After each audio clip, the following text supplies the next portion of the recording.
Hello students, previous class we learned interest on partners loan. Our today's topic is past adjustments or adjustment in the close accounts. Past adjustments sometimes after the accounts of the partnership firm have been closed after the financial year. It is discovered that there have been some errors or omission in the accounts. Usually the following types of errors have been or omissions in the accounts. Usually the following types of errors and omissions are discovered. First, when interest on capitals or drawings may have been omitted. Final account इसका मतलब ये है कि जब हम अपने partnership firm के accounts close कर चुके होते हैं तो हमें बाद में कुछ गलती या कुछ भूल का पता चलता है तो हम उसका एडजस्टमेंट करते हैं जिसे हम पास एडजस्टमेंट्स कहते हैं। अब वो गलती या भूल क्या हो सकती है? पहला है व्हेन इंटरेस्ट ऑन कैपिटल्स और drawings may have been omitted. Second one is when profit and losses have been distributed among the partners in a wrong proportion. इसका मतलब ये है कि हम मान लीजिए हमें इक्वली डिस्ट्रीब्यूट करना था प्रॉफिट एंड लॉस और हमने 2:1 में डिस्ट्रीब्यूट कर लिया रॉन्गली, तो हम उसे रेक्टिफाई करेंगे। इसके लिए हम पास्ट एडजस्टमेंट या वन जनरल एंट्री करेंगे। Third point, when profit sharing ratio has been altered with effect from some past date. हमने प्रॉफिट शेयरिंग रेशियो अल्टर्ड मतलब चेंज किया है।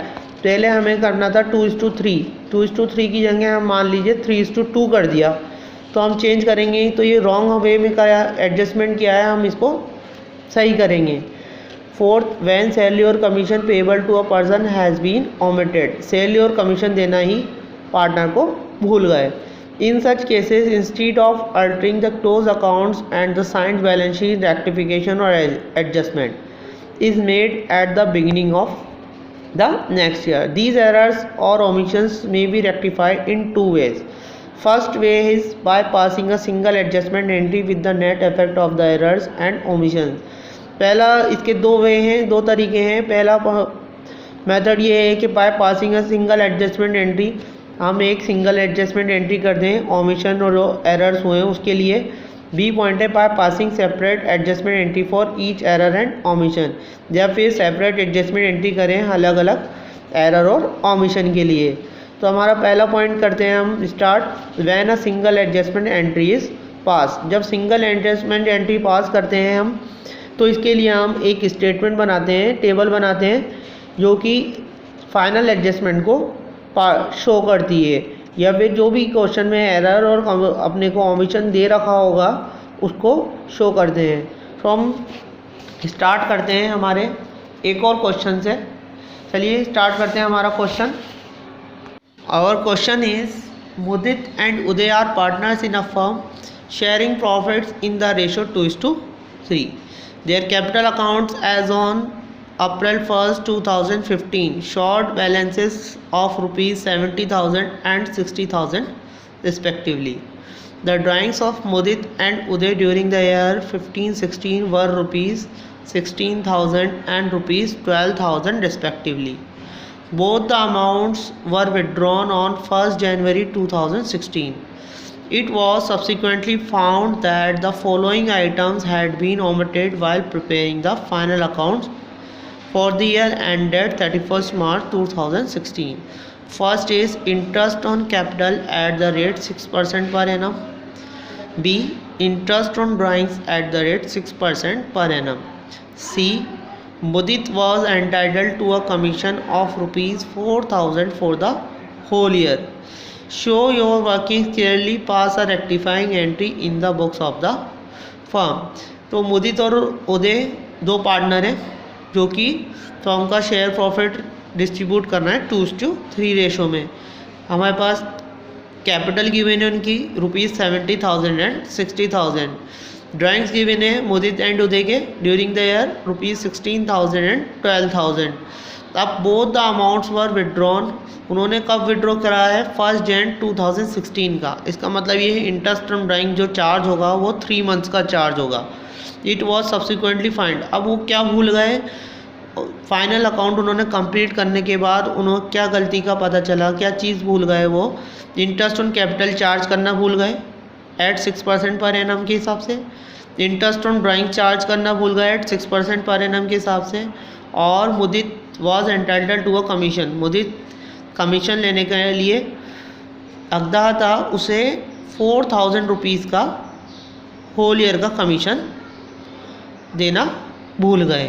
तो हमें एक तो वर्किंग नोट बनाना है, फाइनल एडजस्टमेंट के लिए टेबल बनानी है, और एक वन जनरल एंट्री यानी कि हमें एडजस्टमेंट एंट्री शो करनी है। तो हम सबसे पहले फाइनल एडजस्टमेंट के लिए टेबल बनाएंगे। जब भी फाइनल एडजस्टमेंट से रिलेटेड क्वेश्चन आएगा तो हमेशा ऑलवेज टेबल शोइंग एडजस्टमेंट इस तरीके की हम टेबल बनाएंगे।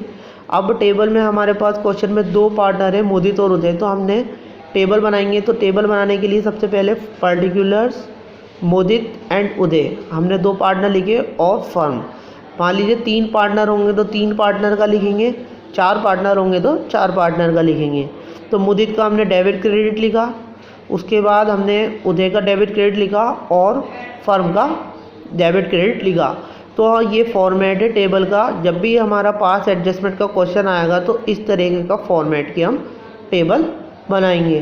तो पहला एडजस्टमेंट हम क्या ओमिशन हुआ पार्टनर से, क्या देना भूल गए, वो इंटरेस्ट ऑन कैपिटल।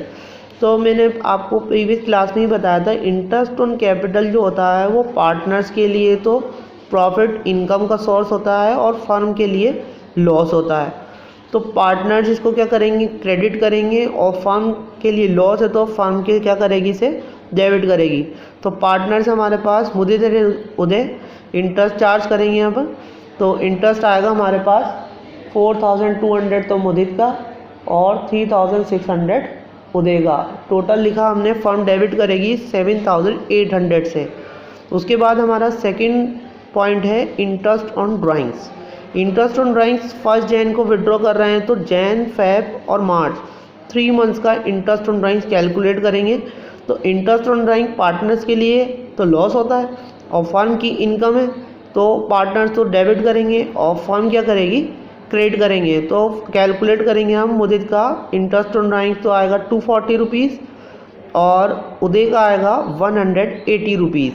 तो दोनों का टोटल करेंगे तो फर्म इसको क्रेडिट करेगी 420 रुपीज़ से। इसके बाद कमीशन, मुदित का कमीशन भी देना भूले हैं। तो मुदित का कमीशन, मुदित के लिए क्या है, इनकम है।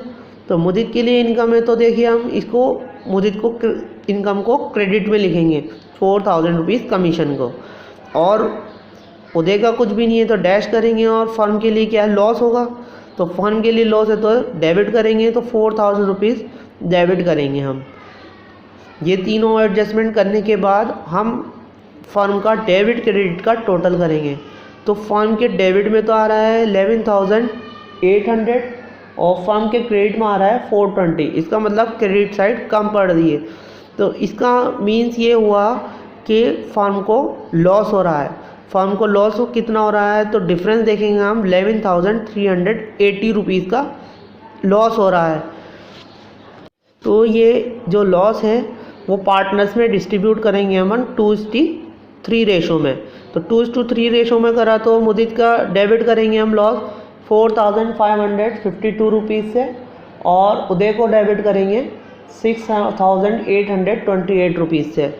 अब इनका मुदित और उदय का टोटल करेंगे। तो ये बात ध्यान रखनी है कि जिसका टोटल डेबिट ज़्यादा होगा तो पार्टनर को एडजस्टमेंट एंट्री में डेबिट करेंगे, अगर क्रेडिट ज़्यादा होगा तो हम क्रेडिट करेंगे। तो मुदित का देखेंगे हम, तो मुदित का देखने पे हमें मिल रहा है तो मुदित का डेबिट ज़्यादा है या क्रेडिट ज़्यादा है, मुदित का क्रेडिट ज़्यादा है, तो मुदित को जनरल एंट्री में क्रेडिट करेंगे। हम उदय का देखेंगे। ये भी बात ध्यान में रखनी है कि दोनों का जो अमाउंट है डेबिट और क्रेडिट का वो सेम आना चाहिए।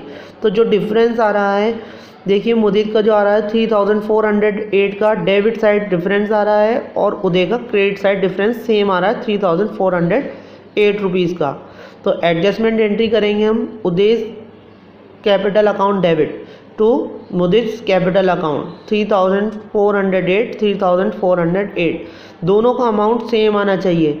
एक बार फिर से समझ लीजिए, अगर किसी पार्टनर का जो भी बैलेंस ज़्यादा आ रहा है उसे हम वही करेंगे। डेबिट ज़्यादा आ रहा है तो डेबिट करेंगे, अगर क्रेडिट ज़्यादा आ रहा है तो क्रेडिट करेंगे।